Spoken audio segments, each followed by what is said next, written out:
Today's route should suit him too, 166 kilometres, setting off from Lodosa and heading out of the province of Navarra, which will lock down behind the race as it leaves. One third category climb midway through the stage, the Alto de Oncola, on the way to Urbion National Park, and the final climb to the line. 8.6 kilometres at an average gradient of just under 6%, with the summit at 1,735 metres. It's not the toughest of climbs, but the toughest ramps are towards the top, touching 10%, so it might be a long wait for a late jump.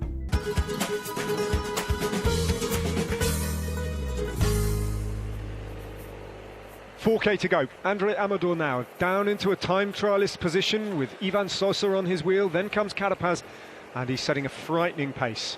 Just as Esteban Chaves, having suffered that puncture on his teammate's bike, was almost in contact with the back of the peloton. Last time we saw David, he was 27 seconds off, and that's simply because of the injection of pace for Andre Amador at this point in the race.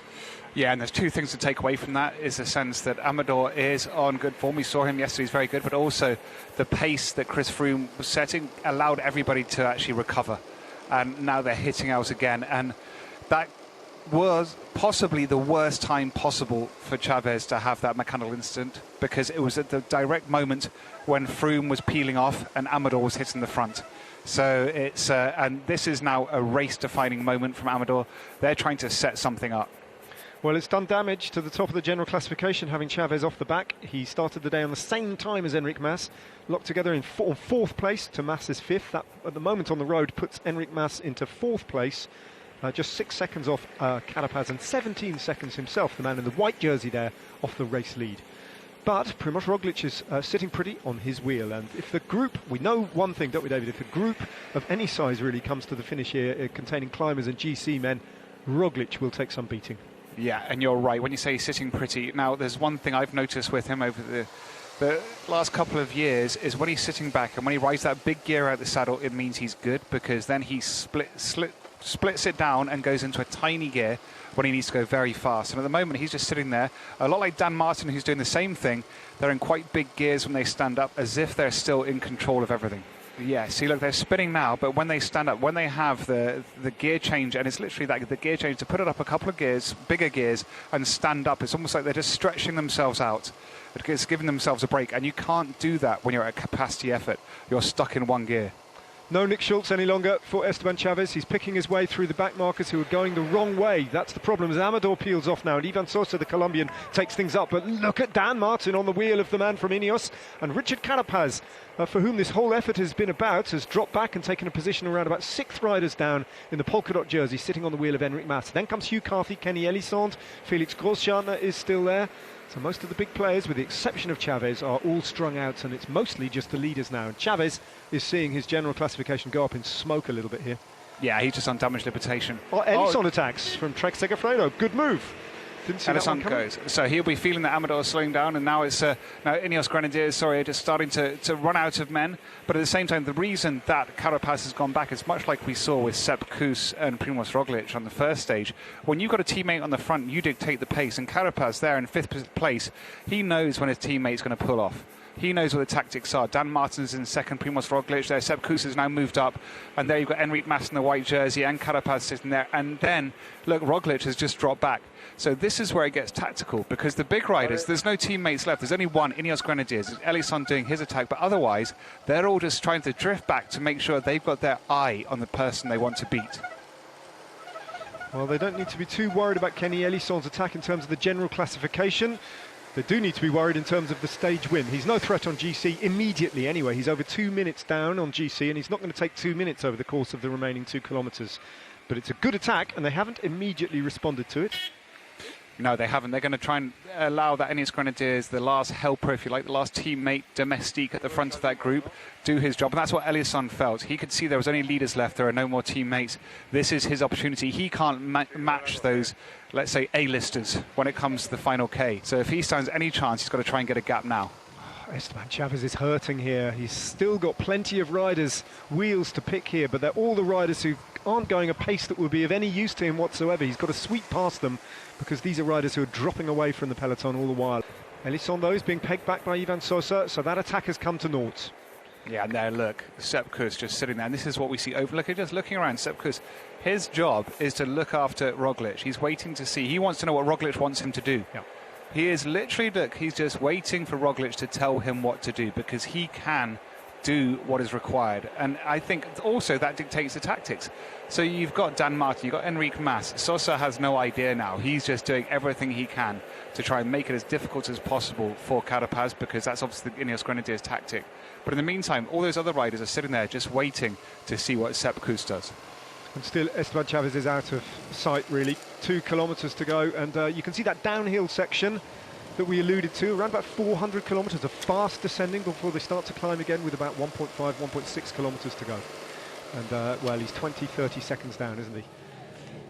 There he is, Dan Martin. This is where Dan Martin's great, because let's not forget, he's a monument winner.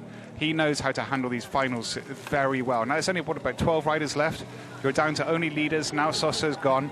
Now Sepp Kuss, Enric Mas is taking the front, but Sepp Kuss is sitting there, and they are going to use a tactic that everybody knows. Sepp Kuss puts everybody in the red, and then Primož Roglic counterattacks. 1.4 kilometres to go, almost a group that is almost solely composed of the leaders, and with the exception, as Felix Großschartner hits the front, with the exception now of Sepp Kuss, who's always there. Don't forget, Sepp Kuss is a player in the general classification as well. Carapaz now isolated, looks over his shoulder and sees Primož Roglic there. Dan Martin has dropped back a little bit onto the wheel of a rider from Astana. That's Alexander Vlasov having a much better day today. Enric Mas is still there. Champoussin from the AG2 La Mondiale team. This is what's so confusing. When you're in this situation, as we see Sosa now dropped, it's focusing on him for some reason. But there, you've got a counter-attack. There you go. This is an opportunity here.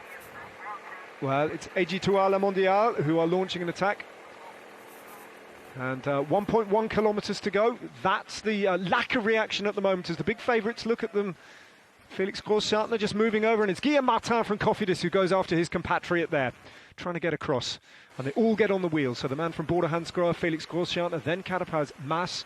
Dan Martin's moved back up, and Primož Roglic is paying him close attention. This is what's amazing when we've seen the last year of racing, and now we have an Astana rider going to the front, is everybody has this preconception of what Jumbo-Visma will do. Sepp Kuss now coming to the front, and it almost neutralises the race, because no one wants to go because they know he's there, but at the same time, if he drops back, you don't know if maybe Sepp Kuss is on a bad day, but now he goes to the front. So everybody is actually basing their tactics off Jumbo-Visma. They know that Sepp Kuss is strong. Look at them, they're all watching Sepp Kuss. And they're waiting for him to make the move that delivers Primož Roglic. Felix Großschartner is the first of the favourites to attack and try and get across to Champoussin. Look at that steep last 600 metres. That's where it really does kick up. The King of the Mountains finish line, I think, is there just ahead of them as Guillaume Martin gets dropped now and the damage is beginning to be done. David Gaudu too. Hugh Carthy is in around about 10th place. Look at Dan Martin. Dan Martin glued himself to Primož Roglic's wheels. So he's basing himself on the tactic that he knows Primož Roglic is probably the most likely person to win this race, and if he has any chance of actually winning, he has to beat the person in the red jersey, and so he's glued himself to that wheel. First and second in the general classification, Primož Roglic and Dan Martin. And now it's Sepp Kuss who's attacking, and Richard Carapaz goes too, and Primož Roglic responds. Now 500 metres, and they're steep metres as well. This will still take some doing even from this point. How often have we seen that over the last couple of years of racing? Ever since Primož Roglic first won his first ever Grand Tour, and that was the Vuelta in 2019. He owed a lot to Sepp Kuss on that occasion. Now he sweeps past his American. Dan Martin still locked onto the wheel, and it's Vlasov now who attacks, the man from Astana, the Russian rider, and Carapaz marking all these moves.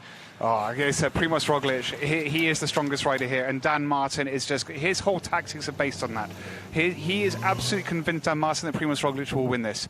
So he's got to stay with him. Now he's going to have to ignore everybody else, and as you say Vlasov, got Carapaz there, but at the moment the two riders you've got to watch are the red jersey and the green jersey, because they're the two that will be fighting this, and it'll be a surprise if there's anybody else. And the waiting continues as they slow down now. 300 metres to go. Vlasov, Carapaz. Oh, I see Roglic. Dan Martin just changed his gears. Sepp Kuss goes again, and Hugh Carthy goes, and Dan Martin follows once again the red jersey, and Dan Martin tempted, I think, to go on an attack here, and he does indeed. So Dan Martin launches his bid now. Carapaz goes with him. Roglic on the wheels as well, and Dan Martin's got to see this one through. Full commitment now inside the final 150 metres for Martin. Still holding on to a lead, but still with the winner of the Giro d'Italia on his wheel. Martin just has to bury himself now and hope for the best, and hope that he dislodges both Carapaz and Roglic. But here comes Roglic now, alongside Carapaz. Martin holding Roglic off. Martin all the way. Martin takes the win, and he takes the 10 seconds. It's close between Carapaz and it's close between Roglic on the line. That's the 1, 2, 3, no doubt about the winner. And whatever the outcome, when you factored in the time bonuses, Dan Martin is going to be mighty close to that red jersey. It's not going to be enough today to make up the 9 seconds. There was no gap over the line, but he is edging closer and closer by the day, and that's another Grand Tour victory from Dan Martin, and thoroughly deserved. He knew what he had to do. He had to beat the red jersey, and here he is. And look at that. Roglic couldn't match him. Roglic knew the one man he had to beat was this man. And look at Dan Martin. Checks him. He got him. There's the result, one of the best of Dan Martin's career, especially this late in his career and after 2 years without one. The top 3 on GC were the top 3 on the stage, picking up the bonuses, and there was a 4-second actual gap to the rest, led in by Wout Poels and Alexander Vlasov, having their best days of the race so far. The rest of the top 10 overall were in the top 10 on the stage, save for George Bennett, which doesn't matter much in the Jumbo-Visma scheme of things, Movistar's Marc Soler, who lost 45 seconds, and Esteban Chaves, who might have raced the final climb faster than anyone, just to limit his losses to 1 minute and 6 seconds after having to change bikes. Not that he'd have been able to challenge the stage winner today. Rory, well, great day for the team, great day for a guy you've known and ridden with for a long time. Yeah, you know, it's really emotional. I think everybody, as you've seen a lot of races this year, I think the year cycling's gone through and the world's gone through, that everybody's way more emotional when they finish the race and can, you know, they've been thinking about things for so long, and we've been having to train at home for so long, and, you know, it's a pretty amazing experience to have one of your good mates win like today. And Dan is absolutely flying, obviously. I mean, how far do you think he can go in this Vuelta? You know, we're in a fantastic position at the moment. You know, we're exactly where he needs to be. We take it purely day by day with no stress on the overall. We're going to try and do the best that we can for him for the overall, obviously. But so many things can happen every day. So in the form he's got at the moment, he's got a really good chance to do a lot of things, but there's a lot of other guys up there too. You know what, I've come so close this year to winning, and I just really wanted to win a stage for this team because they've been so good to me, and the sponsors have supported us all through COVID, like Silver Adams, the owner, and Ron Baron, and all the sponsors, all the team. You know, there was no salary cuts or anything like that, and the team was really motivated for the whole of lockdown because of that, to train hard. And yeah, obviously the injury at the tour, we couldn't win a stage, but I was really determined to win a stage today. The team was amazing. Like, every single one of them played a part in today's victory, and yeah, it's part for them and part for my wife as well, because this is the first time I've won a race since my kids were born, and it's really special. Sorry. No need for apologies. Dan Martin, a hugely popular winner for anyone who likes to see bikes raced with panache, and reminding us that the reason he failed to finish his last Vuelta in 2018 was to be at home for the birth of his daughters. He moves closer to Primoz Roglic in the green jersey competition, with Richard Carapaz third, and also moves up to second in the mountains classification, behind Carapaz and ahead of Sepp Kuss. Enric Mas pulled further ahead of Andrea Baggioli in the best young rider race today, and for the second day running moves up a place without actually gaining time on the leader. Mas is now fourth and Hugh Carthy fifth as Esteban Chaves slides down 4 places. The only man who did gain time on the leader today was the man in second place. Dan Martin is now 5 seconds from the red jersey of Primoz Roglic, who nonetheless was still better than all but one of his rivals. Yeah, it's true. It was again not a really easy day. Quite some wind again, and yeah, rain and hard climb. So yeah, the team did again a great job. So happy. I was close. So still a nice day for us. A nice day that was instantly spoiled by the news that Sunday's big mountain stage on the Col du Tourmalet will not go ahead. As feared, coronavirus restrictions mean that the Vuelta won't be allowed to cross the border into France, and Stage 6 will instead now use a standby route with the same start town and a finish on the climb of Arimont-Formigal.